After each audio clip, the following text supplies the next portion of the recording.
Okay, so at the moment I've got all my gear set up because I just made my tarot video for my other channel.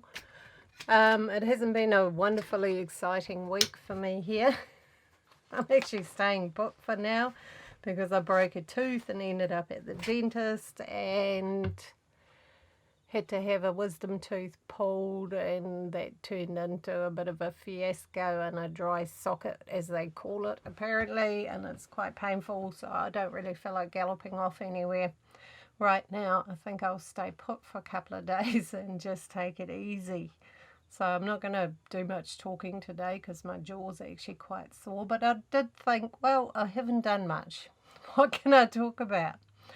And yeah, medical care, dentistry on the road, organising that can be very challenging. I'm nowhere near my regular dentist. I'm in the Waikato and my favourite dentist is in Hawke's Bay. So I had to go try and find one, so I made an appointment with the first one I could get an appointment with, which I'm not sure they were the best dentists around, but sometimes you've just got to do what you've got to do. The internet certainly helped with those things. I remember when I was first on the road and I'd had to go and stop at phone booths to look in phone books to try and find mechanics or doctors or whatever. That was pretty painful. I mean, you couldn't carry phone books from every town around the country around with you, so good old Google and the internet has certainly made that easier. But it does put us in a vulnerable position sometimes, you know, because you're not going to your familiar doctor or medical person or dentist. I've had that before. They thought I might have appendicitis, and I ended up spending a day in the hospital just being checked and monitored in Whakatane, and it was very, very stressful because I had to leave my truck and the cat out in the car park, which was quite a long way away, and there were a whole lot of people sniffing glue in that car park, and I was really quite concerned. So that wasn't ideal, but I didn't know anyone in that town where I could leave my truck and the cat or anything like that. So luckily somebody I knew from the fairs and a friend of mine, Margaret, lived across the road, but they didn't have anywhere to put the truck. They lived in a little flat, you know. But she did come over, which was really nice, and come and hang out with me a bit. Turned out, I don't know whether it was a grumbling appendix or whatever. They didn't know. They couldn't give me a scan because the guy was away and rah. So that night I left and went to the beach, which was awesome. But, you know, you do feel quite vulnerable, especially if you're on your own. I mean, I travel solo. Might be different if you have a partner who can keep an eye on the motorhome and park it somewhere or take care of your pet and things like that. But if you're on your own, it's actually quite difficult, eh?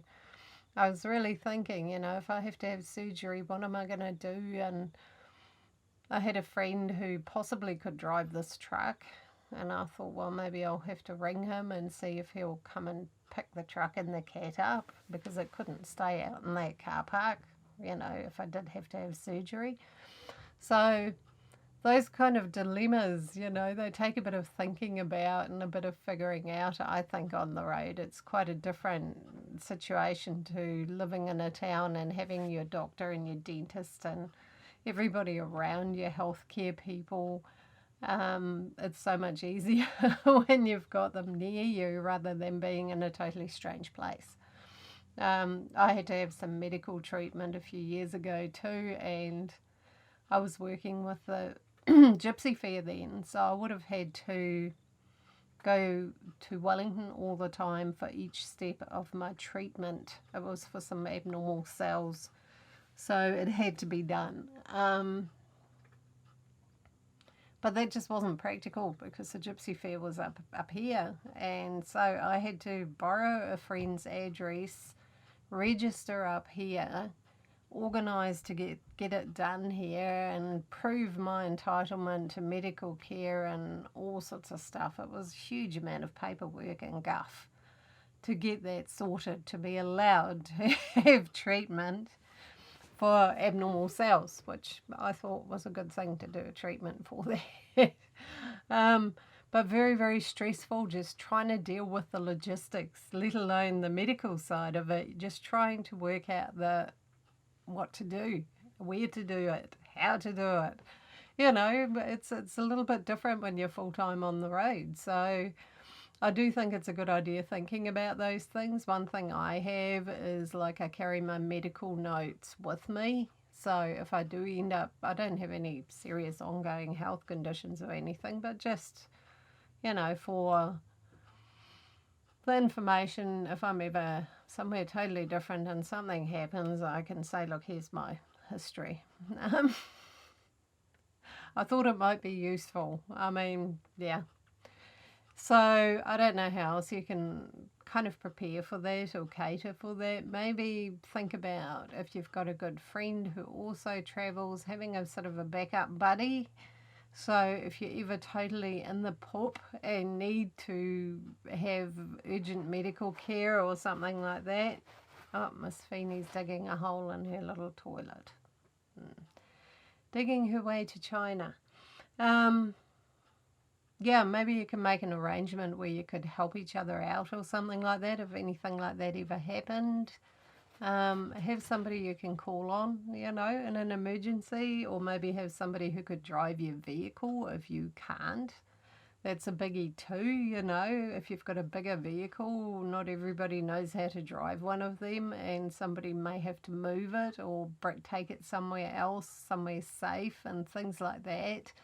So putting a bit of thought into that's quite important. I know for me, traveling on my own in a heavy vehicle, I don't take the kind of risks I used to anymore. I used to be pretty slap happy about, climbing ladders and stuff like that. I'm a lot more cautious now. I still do it and I'm not afraid of it, but I try to do it much safer because I know if I fall off my ladder and break my leg, I've got a major logistical issue to sort out, trying to work out where to put the truck and take care of that and live in here and things like that, trying to get up in my loft, and it would all be a huge fiasco. So, yeah, trying to avoid that in the first place is a good thing. But it is worth putting some thought and some consideration into what you would do. Have you got somebody you can call on? Do you know someone who could drive your vehicle if you ever needed them to? Things like that. Take care of your pet if you've got a pet. I mean, that was a major stressor for me in Whakatane, that the poor cat was locked in here and I couldn't take care of her. I was thinking I'm going to have to ring up the cattery or something if this goes on and see if I can get them to come and pick her up or something. It was like she can't just live in the truck by herself. So, yeah, definitely major thinking required. So I think having maybe a little bit of a plan and having also some contact details on you if anything ever happened to you and you ended up, ill or in hospital, that you've got a list of people you can contact or have people contact for you who can help you with those practical issues, because it's all practical stuff that gets really, really difficult when you're traveling full time and trying to take care of your health. I've been to numerous doctors around the country over the years. I mean, in 20 years, I've been to a doctor here and there. And, all in all, it's always worked out okay. It's expensive because you're out of your own area, so you're paying like $85 quite often or something like that. But also you're not going to get a really good consultation because they don't know you. So basically you're going to walk in there, they're going to deal with whatever's urgent, and you're out again. It's not like your own GP who has a background on you and things like that, or even considers, working with you on your healthcare in the long term. So yeah, I make a point of, whenever I'm in the area, of checking in with my GP, even if I don't absolutely need to. I think once a year is good to just go and say hi. I have to have blood tests now and then to see if I've got high enough iron anyway, so I usually do that and go and check in and say hi, and that way they still know I exist and things like that. So, yeah, But I just wanted to talk about that because, yeah, just this finding a dentist in a strange town, it was just a hassle, it was a pain. And because I didn't know who to go to, I don't think I went to the best dentist. There's a few things that could have been done better, I feel, that weren't 100% above board. And there was another woman there with the same problem who mentioned the same doubts. She was also had to come back because of issues and pain. And the aftercare, you got very minimal instructions. I actually had to ask and say, well, what do I do? What don't I do? Things like that. And it was basically, here's a little packet, there's something in there, and there was some gauze in there. And pay and out, because it's a very small practice, and her dental assistant, who's also the hygienist, also manages the desk, and the dentist herself processes the payments. So they're kind of pretty rushed in there. And and her English was very, very bad. So I really wasn't too sure half the time when we were communicating. Like, I went in there today because I was in pain and thought I'd better get it checked before the weekend. It's Friday. She couldn't remember that I'd been there day before yesterday and had a tooth removed. She had no idea why I was there. I explained it to her, and I actually had to prompt her as to what it could be and say, well, can you look at it? Just make sure it's okay. I think it's a what they call it, what was it, a dry something. Anyway, it means that all your nerves and everything in your cavity where the tooth was removed from are exposed because the plug of clotted blood fell out. Sounds a bit gross, but that's basically what it is. And I actually sort of had to prompt her and go, what is it that? And she was like, oh, yes. It was just a little bit strange, okay? So it really made me think about the funny medical people we end up going to because we don't have time or don't know who to go to or who's best. She's not a bad woman, but I think she's very new to it or something. The place seems to be pretty chaotic. Okay, so right now I'm sitting at my desk actually about to edit this video because I've had it ready for a while, but it's been a crazy time. I've had my wisdom tooth out, which I think I mentioned in the rest of the footage, and then I'd forgotten my password for my Google account, and when I tried to log in, I got locked out on some big security thing, and you have to answer all these questions, and then they tell you that they'll get back to you in 3 to 5 days to see if you'll get your account back. So I did that yesterday. I did another session of that, and same notice came up. Luckily, I had dedicated another one of my accounts as manager, so I've managed to restore a lot of it because I was locked out of YouTube, Google My Business, AdWords, Google Analytics, the whole lot. So it was probably about 15 hours work to move everything around so that my email address I had dedicated as a manager in Google My Business could access all these things again. So at the moment, I'll wait and see if I get my other account back, but it's certainly something to take into consideration if you rely on Google for YouTube or AdSense or any of that, is to actually have another Gmail account, and in your Google accounts make that other email a manager or a co-owner or another person who can access that account, just in case you ever get locked out. Because the questions to reset your password, one of them is, which month and year did you first open a Google account? I didn't have the foggiest. I knew it was somewhere around 2008 or 2009, but you have to have the month right, and if you don't get it back. You don't get a password reset. And Yeah, plus your question and the rest was fine. You know, they sent a code to me and things like that.